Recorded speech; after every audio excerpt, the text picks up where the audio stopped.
and welcome to Voice Pathways Vocal Feminization 101. My name is Felicity Silva, and I'll be your voice coach throughout this series. For this tutorial, you'll need a glass of water nearby. If you have any questions or you'd like feedback on your practice with this material, I highly encourage you to submit recordings for review. I'd be happy to help you through the process, even if you're not sure you need it. Before we begin, let's briefly discuss vocal safety. Please, please, please avoid overusing your voice while following this guide. I recommend practicing no more than 2 hours per day and limiting any single practice session to no more than 20 to 30 minutes at a time, at least in this early stage of training. If at any point you feel scratchiness or strain in your voice, take a sip of water. If the sensation persists, allow your voice to rest for at least 4 hours before attempting the exercise again. The most effective practice is spread throughout the day, rather than concentrated into a long session. Your voice develops through muscle memory, and building that muscle memory requires consistent repetition over time.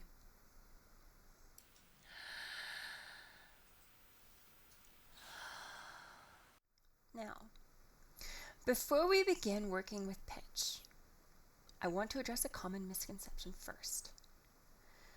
Some of you may have heard that pitch is less important than resonance in vocal feminization. In many ways, that statement is actually correct.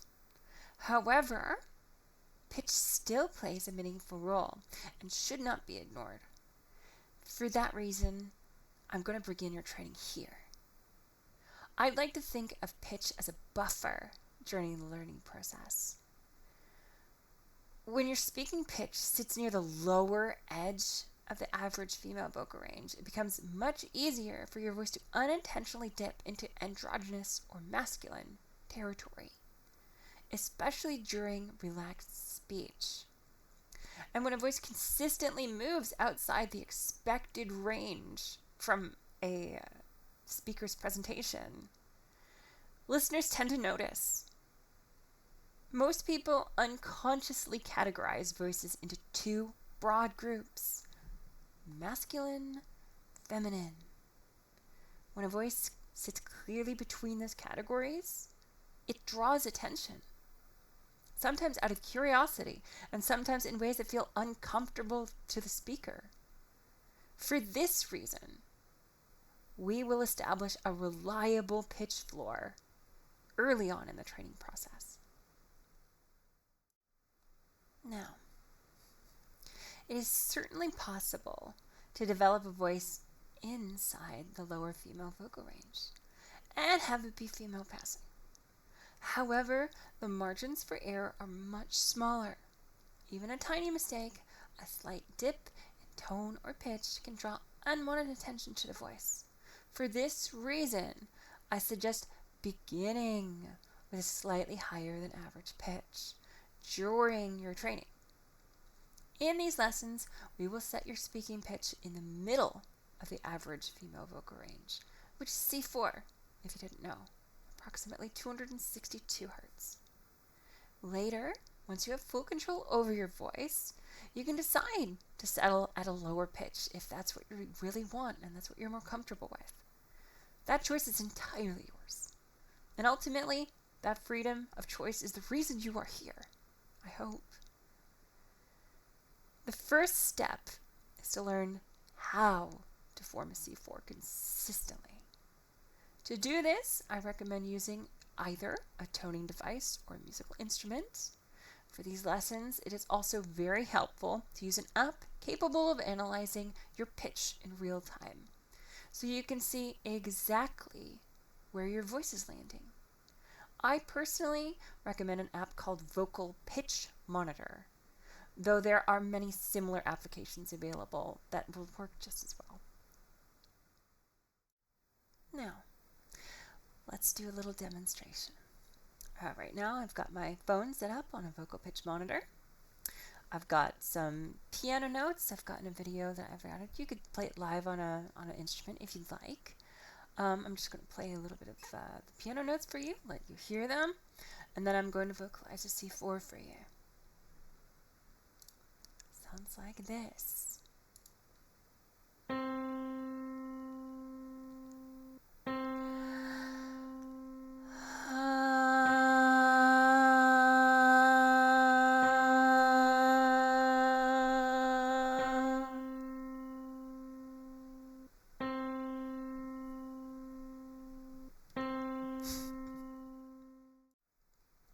Most students, after a little bit of practice, will be able to match a C4.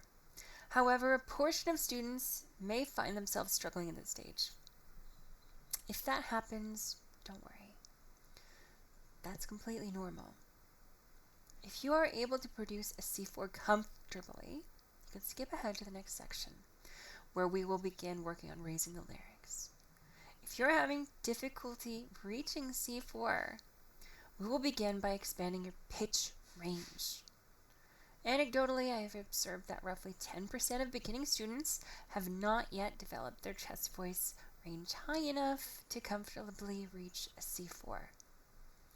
If that is the case for you, I will assign a simple scale exercise to help you discover your upper range of your chest voice first. For this exercise, I want you to push your chest voice, your normal speaking voice, upward toward a G4, which sits at approximately 388 hertz. We're going to begin at a pitch that you can comfortably match with the help of a pitch monitoring app, like I showed you in the earlier. From there, step upward one pitch at a time, like climbing a ladder on a staircase.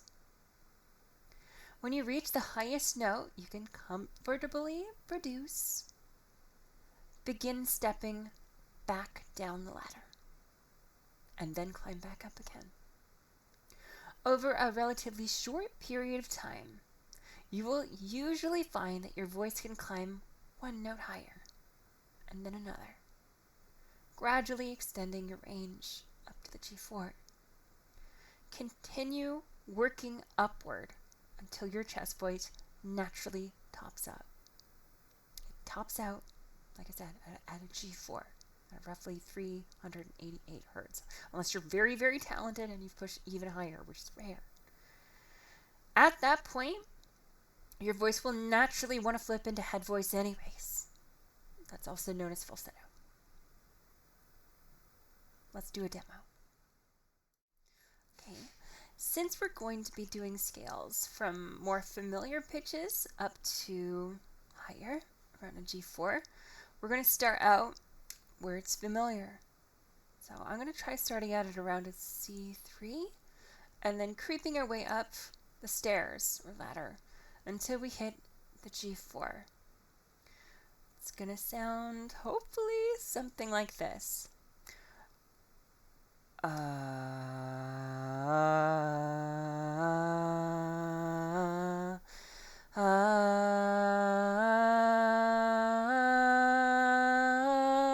C4.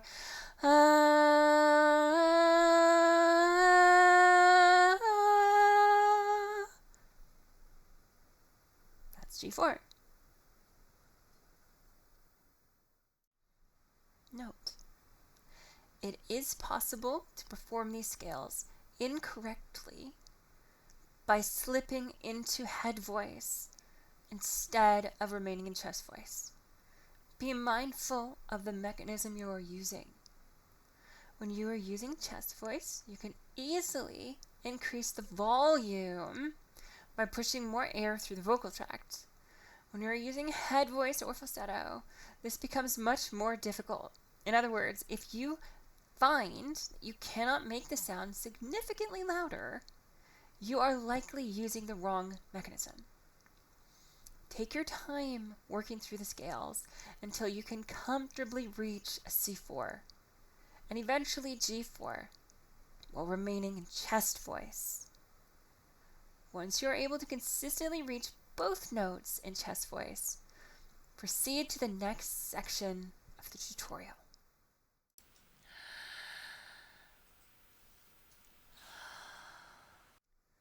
Raising the larynx is the single most important aspect of vocal feminization. It plays a major role in shaping resonance, which is why it is introduced early in this course. To begin, we need to teach your body how to recognize the movement of the larynx. There are two ways to do this. One method is to feel the larynx with your fingers.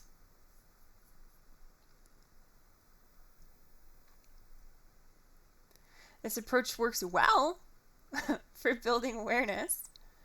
However, as you have probably noticed, it can look a little unusual when you're speaking directly to someone. For that reason, we will be primarily learning to judge the position of the larynx using our ears instead of our hands. Many courses that teach vocal feminization rely on what we might call audible cues to track this movement.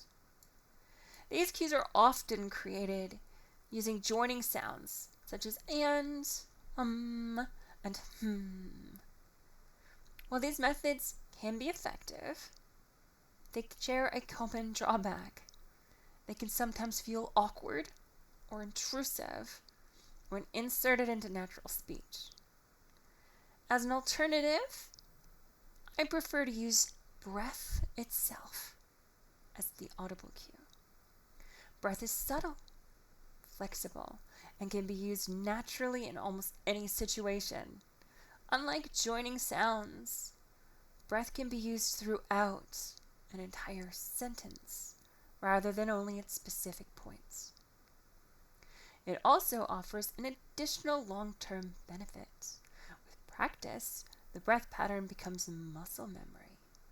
Once established, this pattern can remain active even while your voice is at rest, or even while you are sleeping, helping you and your voice maintain itself in its new register automatically. The breath pattern sounds like this. Watch my larynx as it moves. Okay, watch closely. My larynx is right around here. When I breathe, it moves. Just jostles my fingers slightly. Okay? Now when I breathe in, like this,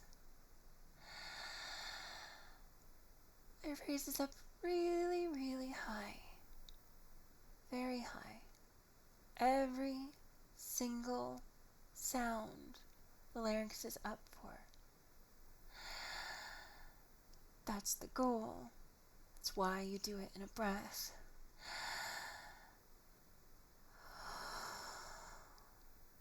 Both inhale and exhale. During the inhale, produce the sound. During the exhale, produce the sound. Throughout all of the upcoming raised larynx exercises, both on the inhale and the exhale, maintain the larynx at its highest position. There are two ways someone might attempt to mimic the sound. One raises the larynx correctly, while the other does not.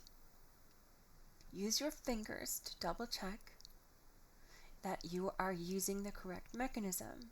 Take a moment to experiment and feel the movement of the larynx as you produce sound. Adjust the breath slightly and explore the sensation until you're able to consistently produce the sound while raising the larynx upward. This step is extremely important. The entire purpose of this exercise is not only to raise the larynx, but also teach you to recognize the sound of your own breath when the larynx is in the correct position. If you are successfully able to lift the larynx using the breath exercise, you can skip ahead to the final section of step 1. If you are still struggling, to lift the larynx with breath alone, let's do some experimentation together. There are several useful exercises that we can help you feel this movement for the first time. So I'll demonstrate one additional technique here to help give you an extra push in the right direction. This exercise is called the big dog, little dog pant. For obvious reasons, I do not teach this as a primary method. It's a bit crude, a little embarrassing, and not at all practical for use in conversation. Casual conversation. But it is extremely effective for helping students discover the physical movement of the larynx. So let's jump in. The exercise is going to sound something like this. Okay, to do this exercise, you're going to start out with a lower pitch, something that you're obviously probably still familiar with, and you're going to work your way up into a brighter doggy sound. So it's going to go from a big dog to a little dog. While technically sticking your tongue out is optional, I actually suggest you do it in this case because it will pull on some of the architecture in your throat area and might help you actually get that feeling of lifting your larynx. So, without further ado, this is the big dog, little dog pant, starting from a big dog.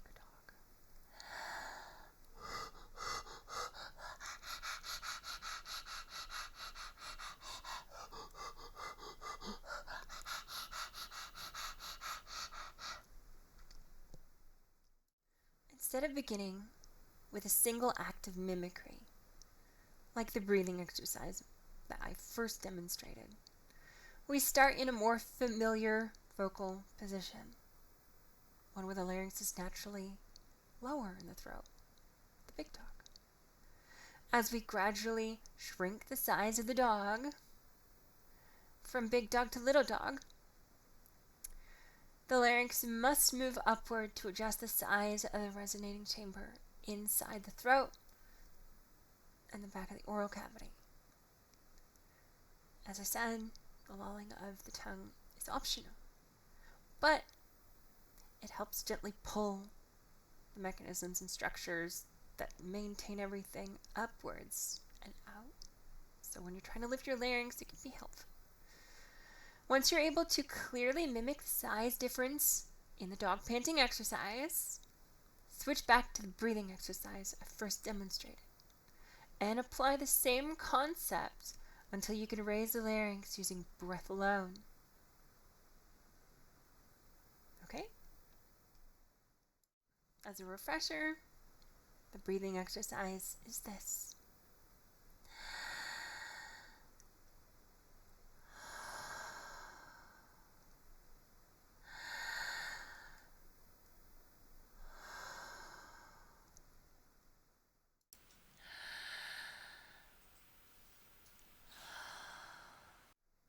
Congratulations if you made it this far. At this point, you've successfully learned two important skills. You can raise your larynx using breath, and you can phonate a C4 at approximately 262 hertz. Now it's time to combine those two processes together. But before I demonstrate how to do this, I want to briefly explain why this step matters. The larynx plays an important role when singing. It helps stabilize pitch and regulate airflow. You may have noticed that when you sing or hum a specific pitch, any pitch, your larynx tends to remain in place once that note is formed. It almost settles into position. This is useful for us because it means that once a note is established, the larynx tends to stay where it is positioned when that note began. We can take advantage of that behavior, and we're going to. The goal here is to form a note at C4, which sits roughly in the female vocal range, right in the middle, while the larynx is raised as high as possible. By doing this, we effectively pin the larynx into its highest available position while the note is being held. So why does this matter? If you have experimented whatsoever with raising the larynx before this point, you may have noticed something frustrating. The moment you try to speak, the larynx often drops immediately. This is a natural reflex, okay? And it can make learning this skill feel incredibly difficult at first. What we are going to do instead is teach your body a new way to speak. Your body will think it is singing because we are producing a sustained pitch.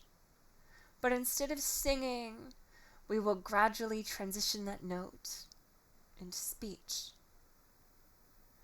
This allows us to bypass the reflex that normally causes the larynx to drop during conversation. But first, we need to take a few baby steps. Now that you understand the purpose of this exercise, I'll demonstrate how to combine the C4 tone with the raised larynx. Pay close attention to how I'm about to do this. I'm going to raise my larynx with a breath and then phone it a C4 to pin it in place, okay? I'm going to start the C4 during the exhale, so the ha portion of the actual sound. I've got just C4 notes on my other screen just to play some notes to help me pitch match, and then I'll get going for you. It's going to sound like this.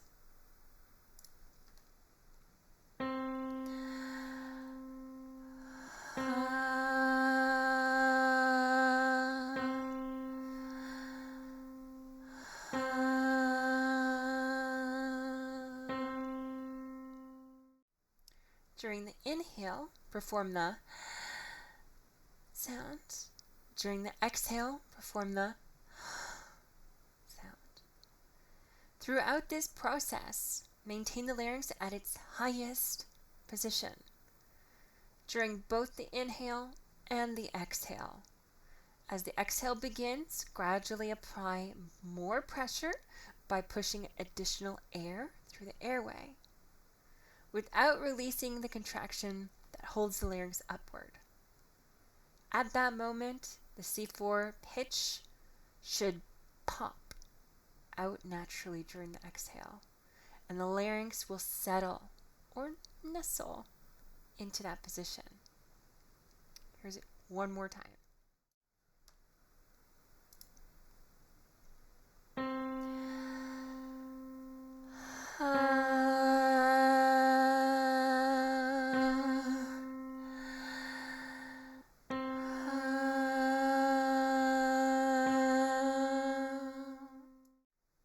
Okay.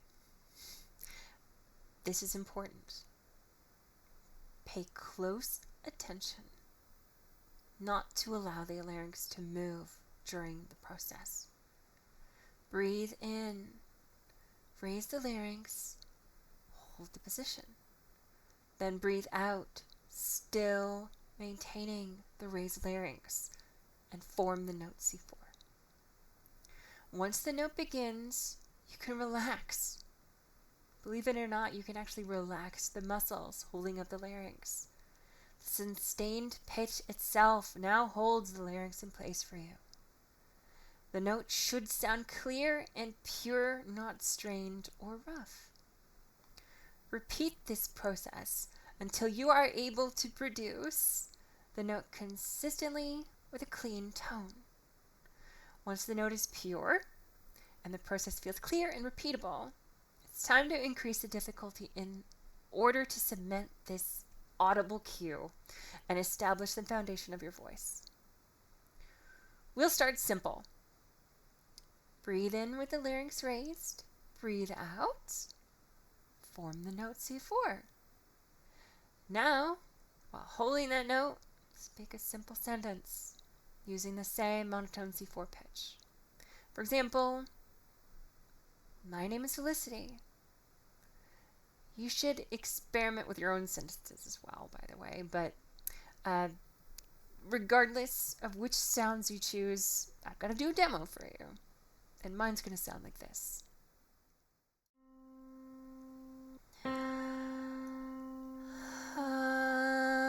My name is Felicity.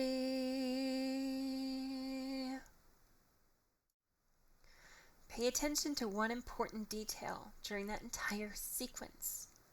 The C4 note never drops. It remained constant from beginning to end. It's also important to note that once the C4 pitch is established, you do not need to actively spend energy holding the larynx upward. The note itself will stabilize the position. But okay, that was too easy. We're going to make it more challenging now.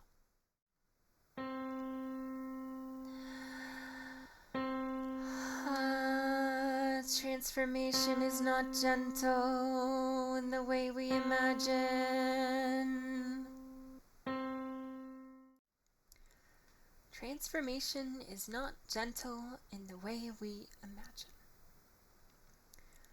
At this stage, you may want to tighten up the audible cue, or what I sometimes call the vocal primer that you use before beginning the note.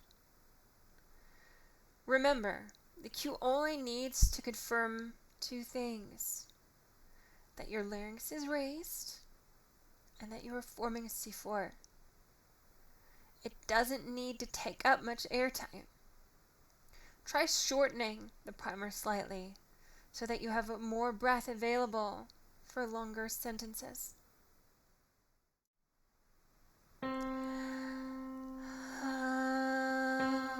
Versus transformation is not gentle in the way we imagine. Alright, now let's increase the difficulty again. This time we're going to add breaths to the process. During each breath, maintain the larynx position. Or remember our earlier step. We already taught you how to breathe in a way that raises your larynx automatically. So simply perform another breath with the intention of raising the larynx again. And then continue speaking while maintaining the monotone C4 pitch. Your voice should feel as though it is layered over a constant C4 note. The pitch should not start and stop.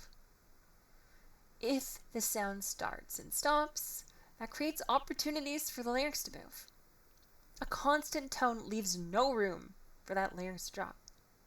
For demonstration purposes only, I will elongate the pauses so that you can hear the structures more clearly.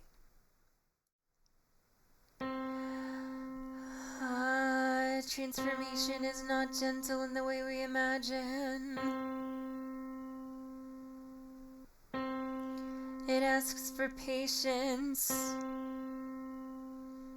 It asks for repetition. Still with me? Good. Now for the final challenge in this step. A quick warning. This exercise is not meant to feel comfortable. Even with practice, it will continue to feel like a workout for your voice. That's intentional. This final exercise is designed to strengthen the muscle memory required to speak with the larynx in an elevated position. While still maintaining the monotone C4 pitch, we're now going to significantly increase the amount of spoken material. When you are able to perform this excerpt with consistency and confidence, you are ready to move on to the next step of the tutorial series.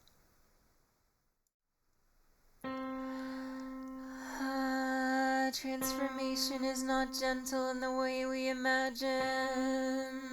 It asks for patience. It asks for repetition. It asks us to listen closely to ourselves, not to judge, but to understand. At first, the sound may feel unfamiliar in the mouth. The resonance may shift like light through moving water. The breath may need to be steadied. The muscles may need to relearn what they have always done. As with anything new, take your time. Listen to your body and be safe. I recommend you practice this for roughly 20 to 30 minutes, spread throughout the day rather than all at once. See you in the next video. I began to understand this path was always mine. I chose to follow it even when it was difficult because it was right.